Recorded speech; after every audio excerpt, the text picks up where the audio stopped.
আরো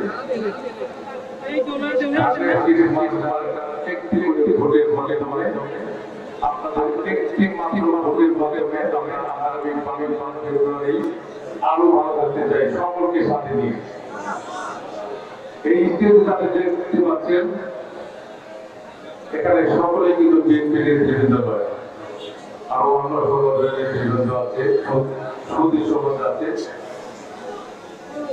এই 12 ফেব্রুয়ারি নির্বাচনটা আমার কাছে মনে হচ্ছে এই নির্বাচনটা জাতীয়ভাবে স্বাধীনতার পক্ষে শক্তি এবং স্বাধীনতার বিপক্ষে শক্তি বলে একটি নির্বাচন হচ্ছে।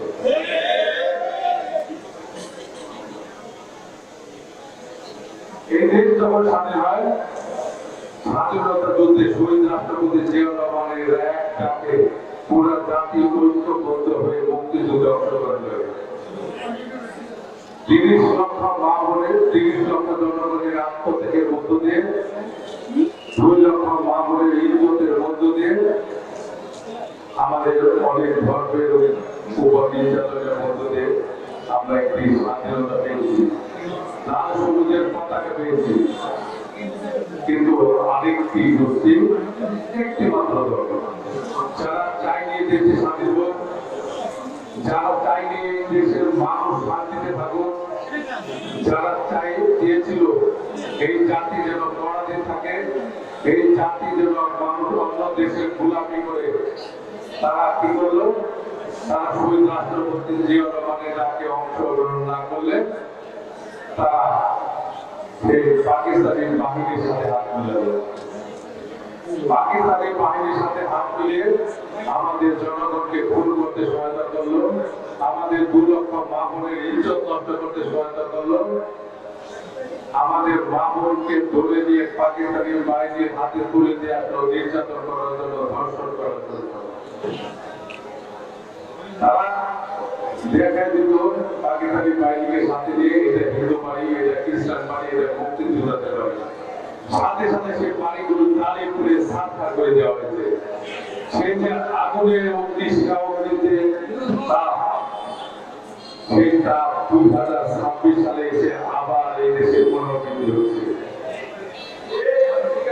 যেদিন তফসিল ঘোষণা করা হলো, সকলে কিন্তু আমরা এখানে 2 বছর ভোট দেব, আমরা ভোট করতে অধীর আগ্রহ বলে ওরা জাতি যখন ঐক্যবদ্ধ একটি মাত্র ভোট প্রয়োগের মাধ্যমে তার পছন্দের প্রার্থীকে জয় করবে,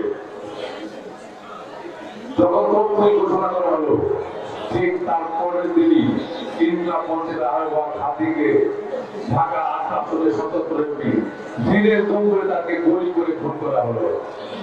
সাথে সাথে প্রথম আলো ডেইলি স্টার সহ অনেক পত্রিকা অফিস আগুনে পুড়ে ছারখার করে দেওয়া হলো, সরকারি অনেক স্থাপনায় আগুন দেওয়া হলো। এটা কিসের নমুনা? সেই 71-এর আগুন 2026 সালে এসেও আবার চলছে বাংলাদেশের বাড়িতে। এই আগুনকে আপনারা চান? আপনাকে একটি স্বাধীন দেশের নাগরিক হিসাবে একটি স্বতন্ত্র এবং আপনাদের পছন্দের একটি সরকার চান না? আপনারা ভোট দিতে চান না? আপনারা এই সকল ক্ষমতা উচ্চ করে আল্লাহ, নিচে আমাদের দুহার নকলের জনগণ আপনারা আছেন। ইনশাআল্লাহ কোন শক্তি 12 ফেব্রুয়ারি নির্বাচন বানচাল করতে পারবে না, প্রশ্নবিদ্ধ করতে পারবে না।